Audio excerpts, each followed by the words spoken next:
From being Mordecai's dream girl, loved unconditionally by fans, to being left, broken, and abandoned by the one she loved most, CJ's story in regular show is a heartbreaking reminder that even giving your all doesn't always lead to a happy ending. CJ, or Cloudy J, flew into Mordecai's life as someone who finally understood his struggles, with the pure intention of emotionally supporting him throughout his life. With her undeniable loyalty and her unwavering attempt to be there for Mordecai, she quickly became the most admired love interest to enter his life.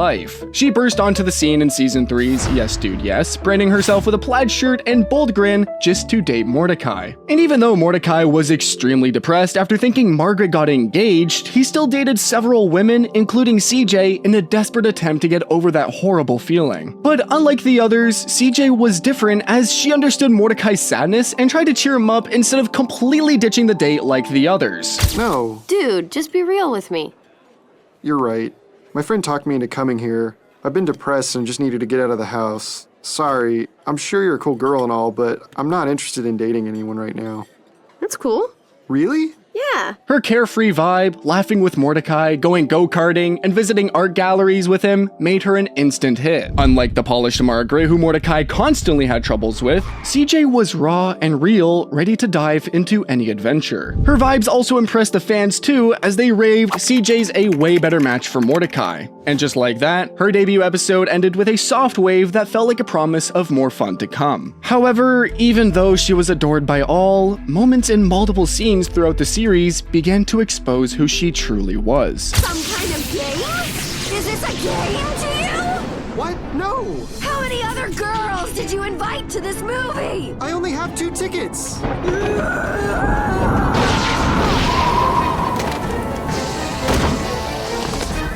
CJ's story was an insane roller coaster ride in Mordecai's life, with millions of different opinions being posted about her everywhere. But when exactly did the tragedy begin? By season 5, CJ was more than just a fling. She became Mordecai's anchor. In the episode Real Date, she was shown fully blending in with the park crew and having a blast. Not only that, but she was also seen secretly planning a romantic evening at a fancy restaurant just to make Mordecai feel special. Tonight has to be amazing, you know? Maybe I can get a special dessert for Mordecai. Yeah, what does he like? Waffles, chocolate. There's a new pastry shop downtown that specializes in chocolate-covered And even when Mordecai was seen fumbling, tripping over his words, CJ just laughed with warm eyes and comforted him. And things went further in Portable Toilet when she braved a disgusting porta potty just to rescue Mordecai and Rigby from a prank gone wrong, glowing with determination. Eventually, her role grew, appearing in over 35 episodes by 2014, with her spunky energy making her a fan favorite worldwide. Her support shown in the small moments too, like in Playdate where she teased Mordecai about the hug, but reassured him right afterwards, making sure that he felt comfortable. Hey! Hi, hey, so, I'm glad you could make it out tonight. Oh, you're a real move maker today. Oh, I mean, I thought... Hey, I'm just teasing. It's cool. You already got me on a date. There's no need to impress me. Yeah, it's cool. I'm cool. All right, cool guy. What are we doing on this hot date? And this didn't go unnoticed by the fans, as they wrote, CJ's the real one. However, it wasn't exactly a bed of roses for Mordecai, because just like everyone has their red flags, CJ had her flaws too, as her stormy side sparked a lot of trouble. In the episode Daddy Issues, she got mad instantly simply because she missed a golf shot. How did I not know you're amazing at this? I'm full of surprises. How did I miss that shot? It was so easy! Whoa, CJ. No need to get upset. And in Yes Dude Yes, she was seen raging at Mordecai when she witnessed him asking Margaret on a date, literally right after he planned it with CJ. I only have 2 tickets.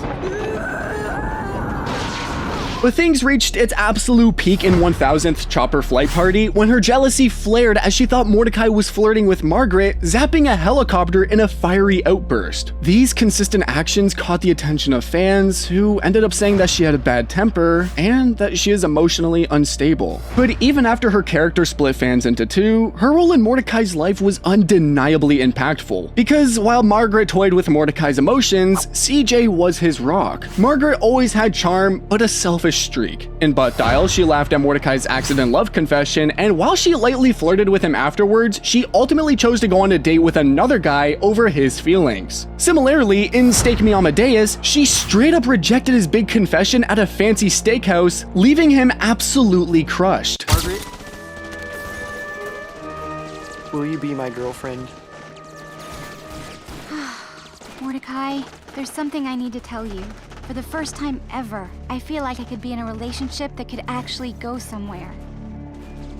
But there's this. I got into my dream school. I really like you, Mordecai, and what we have is special. But I may never get this opportunity again. I'm sorry, but I can't be your girlfriend. And just like that, while Margaret once embarrassed him by saying his breath smelled while kissing, things completely turned around in New Year's Kiss. Because at a masked party, when Mordecai panicked about the midnight kiss, CJ pulled him right in for a kiss, her smile easing all of his nerves. 12 o'clock isn't over yet. We can still make the best of this. Huh?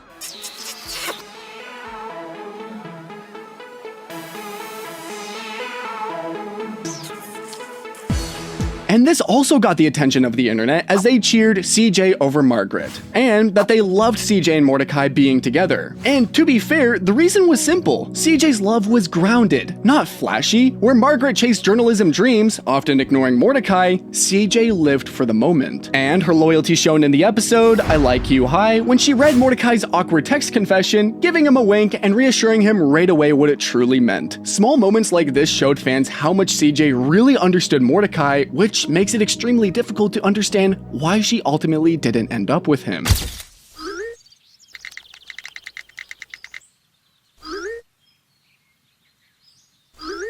Yeah! Awesome! Wait, what does a winky face mean? That means yes. Don't misinterpret it. Haha! Alright, see you soon. I'm proud of you, man. Extreme you jump! Woohoo!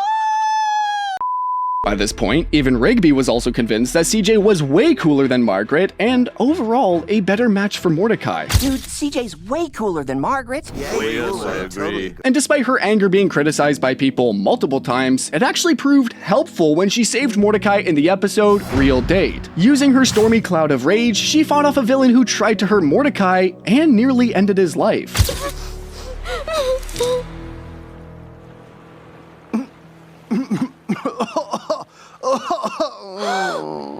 Mordecai? I thought you were dead. This moment was so wholesome that it even turned many of her haters into fans, as some fans on the internet came up and asked, what are your thoughts on CJ? Where 85% of people said they actually liked her character. Even after all her love and loyalty though, CJ and Mordecai unfortunately couldn't make it work. I guess for some reason the writers didn't see CJ as the perfect match. Instead of building on CJ's heartfelt arc, Mordecai leaned into Margaret's drama, letting her shadow drown CJ's light. Mordecai's first love had a hold on him, and CJ had to pay the price. From the beginning, Mordecai was always weak toward Margaret, even after being with CJ, which is where things really messed up. I really do like CJ. Duh, you do. I'm just afraid of what'll happen because part of me is still waiting for Margaret to come back. Because in Season 6's Merry Christmas, Mordecai, Margaret swooped back to the park for a holiday party. But hold on, she didn't just return. Because further into this episode, Margaret ended up kissing Mordecai right in front of CJ. This event tore the fans apart as they erupted on the internet, posting Margaret was the worst and that CJ deserved better. But Mordecai understood his fault and tried to fix it in sad sacks, convincing CJ and himself that there was absolutely nothing between him and Margaret. He begged her to stay, promising to focus on their love only. It was all going perfectly until Margaret randomly called with a custom ringtone, which ultimately destroyed any chance of CJ forgiving Mordecai. Even though CJ eventually softened, with her cloud form calming, there was still more waiting for her. The love triangle affected her life terribly, and in Muscle Man's wedding, everyone witnessed the final blow. During a toast, Muscle Man asked Mordecai who his soulmate was, and instead of directly mentioning CJ's name, Mordecai froze, unable to choose between CJ and Margaret, and started talking about irrelevant topics toward the crowd. This infuriated CJ, her storm brewing as she walked out from the wedding while breaking up with Mordecai. Hey, man. How'd it go? CJ and I are gonna take a break for a while. Sorry, man. CJ's tearful exit in Muscle Man's wedding broke fans' hearts, painting her as a victim of Mordecai's indecision and Margaret's chaos, saying she was treated like a punching bag. Despite being a victim of the writer's chosen storyline, CJ actually performed better among fans. Viewership data from 2025 shows that CJ's episodes, like Real Date and Portable Toilet, had better ratings in IMDb than Margaret's. Yet, CJ slowly faded, defining the story through Mordecai's indecision rather than through CJ's pure love. By the series finale, a regular epic final battle, the park crew all got their happy endings. Rigby and Eileen married, Muscle Man and Starla stayed strong, but CJ? She was gone, never to be seen again. She didn't even get a single scene, unlike Margaret, who at least got mentions. CJ's absence felt like a punch to fans who loved and cheered for her. A 2024 Reddit post said, "The regular show really did her character dirty," while pointing out how great she truly was. Where people said, Mordecai didn't deserve her anyway. I even made a post for you guys asking who was the best girlfriend for Mordecai, where over 85% of you chanted CJ's name altogether. CJ's fate stayed a mystery, with her story washed away like rain. However, her story arc teaches a tough but important lesson. Even the truest love can fade if it's not returned. Love the stormy ride? Just keep watching the regular recap. Subscribe.